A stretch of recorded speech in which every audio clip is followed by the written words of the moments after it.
welcome to the Out of the Loop World Cup special with the lads. The lads.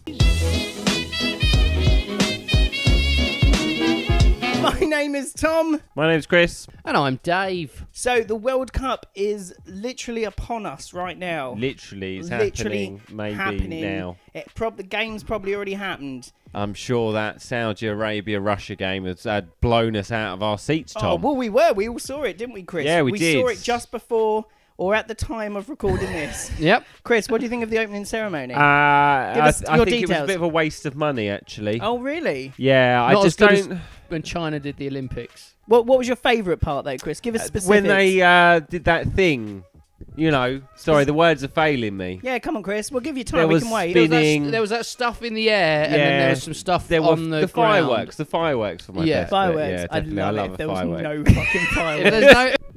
Right, so I've found a few odd stories that have occurred across the years. Oh.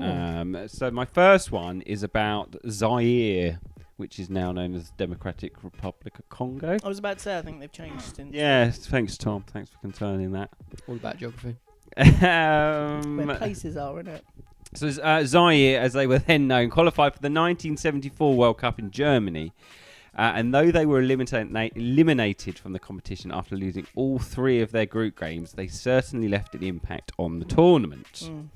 Their most famous on-pitch incident took place against Brazil. With just a few minutes to go, Brazil, who were already winning 3-0, were awarded a free kick at the edge of the Zaire box. Gary Lineker ran on and took a shit on the...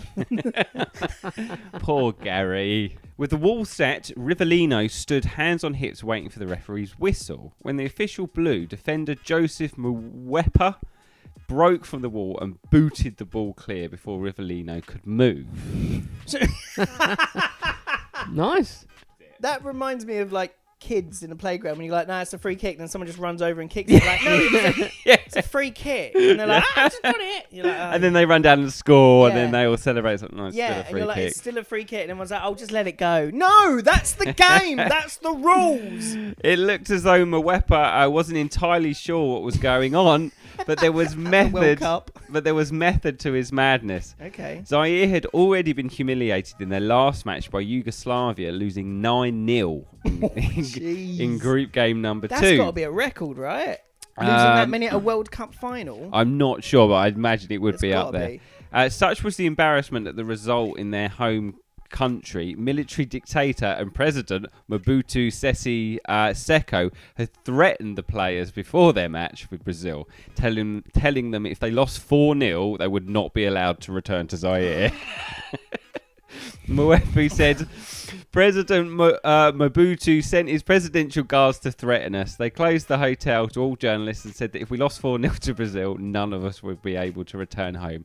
I panicked and kicked the ball, bearing in mind it was 3-0 at this point. Yeah. I panicked and kicked the ball away before he could take it. Oh, jeez. Zaire held on, keeping Brazil out for the remaining few minutes, keeping the score at 3-0.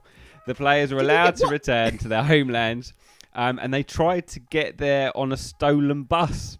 It seems Zaire wanted to keep the complimentary BMW bus they were given to use during the tournament. The authorities stopped them before they left with the West German territory. This is why that country doesn't exist anymore.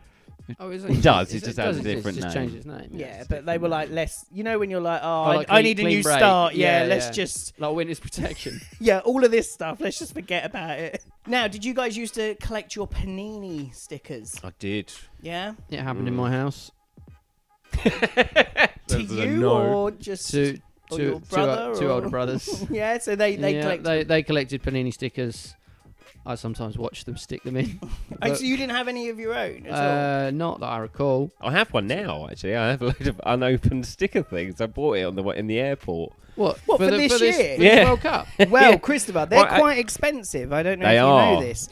Didn't they work out, or is this what you're about to say? No, go on. They worked out that the average cost to fill the Russian this current one is something like between £700 and £900. Go up. They reckon more than $1,000 to fill the Russian. Yeah, so between £700 £700 and £900. Yeah. There's a couple that have felt that pain just as much, and they've been called the Panini cheapskates. And instead of buying them, they draw They just draw them in. They draw them. And originally I was like, that's crap. But actually, I've seen the drawings. Oh, wow. And I kind of like them. Yeah, I like that. Yeah, almost. Yeah, I could go with that. I'd collect those. So this couple, basically, they've been just filling them in themselves. Alex and Sian Pratchett of Oxford, they were drawing their own stickers during the tournament, all 682 of them. Crikey. They call themselves the Panini Cheapskates, and they are starting to get global recognition for their left field approach and likeable drawings. The idea came from the last World Cup when some of our mates who still collect stickers were making us jealous in the pub. They were making. Oh, yeah, look, I've got a shiny. Showing you my shinies. How old are they in the pub? Got need. But this is the thing: is that it's people of our age or slightly older still buy them. Still are buying them again. Whereas when we were kids, I don't know if adults were collecting them quite so much. Whereas they're almost marketing it now. We're the generation that cannot let go. Yeah. My little boy's got a Thomas the Tank Engine Panini album. Really? Yeah, sticker album. I had a Batman Returns one, and it was before I'd even seen the film, and I stuck all. Spoiler alert! I stuck all the stickers in. I was like, now I should see the film. And I was like, I've seen it all. Yeah, I know exactly what happens. These are just stills from the movie. Did you complete the album? Yeah. The whole thing? Yeah, that and the mask as well. I had the mask as well. As in Jim Carrey, mask? Jim Carrey's mask. I stuck all that. As opposed to the Cher movie of the boy with the really big face.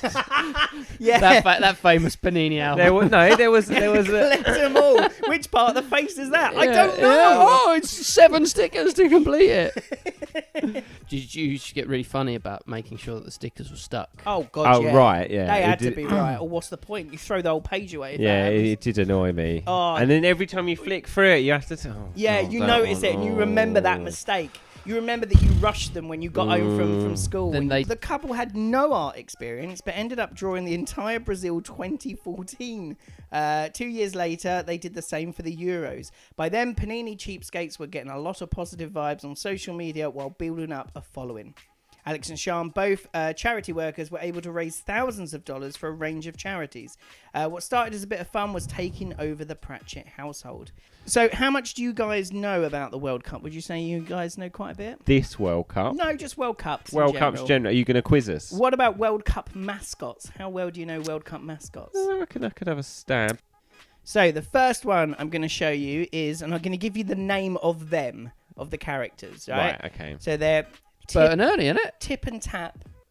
So which country... I reckon that's an oldish one. Were Tip and Tap? Germany. So you're saying Germany? I'm going to say... Well, there's 2 of them, which I think means it was 2 countries that were hosting it. So I'm going to go... What was the 2000? Was it Belgium and Holland? Or someone like that? Okay. Well, Christopher, you are very wrong because it is actually half of one country. It was West Germany. Oh, so I've got to have that, surely. Well, I will. I'll give it to you, Dave. You can have that one. I've had to do clever cropping here, so you can't tell. But there we go. What about Spain? It's got to be Spain. He's called Naranjito. And what do you think, Chris? I'm going Mexico. It is Spain. You can see on his socks. I had to cover his socks very cleverly. Did you know what was the World Cup mascot called for England back in the day when we had it in 1966? Were they doing mascots? 66. Were they doing mascots? Yeah, they were. We had one. Was it like... What was his name? Barry the Lion? Larry the Lion? No. Was it a lion? He's got World Cup. Yeah, he's got World Cup in his name. World Cup Lion? World Cup Willie. World Cup Willie. I've seen it as well. Now you showed. Yeah, I was a bloody lion. Yeah, I said it was. Oh, did you? I'm yeah, glazed over for that. He just didn't say it was called Willie. That's true. Willie. What about this guy, old Fleco? Fleco. What do we think Fleco was a part of? Fleco the armadillo? Was he? I don't need the animal. I just no, but I'm trying to work out. Was he? South Africa. I recognise that one. I think I'm. But yeah, it's a bit of an educated guess. I'm gonna choose Italy for no reason. Brazil. It was the last one, wasn't it? Yeah, it was. That's your memories. There we go. Like, subscribe, do all the things that you need to do to make us popular. If you've enjoyed it, we're going to be doing a little live podcast. No, please don't say that. recorded video podcast after each England game. We're going to try after the England game. We're going to try and do like a roundup of so far what's happened shortish in the World Cup. thing. Very short. It won't be video. Just 3 episodes, and then that'll be it. Yeah, that'll be done. We're winning it. I don't know what you're on about. If you have any weird World Cup stories that you want to share, any personal ones either, put them in the comments below. Let us know your thoughts, and we can bring them up on the next show. Thank you very much.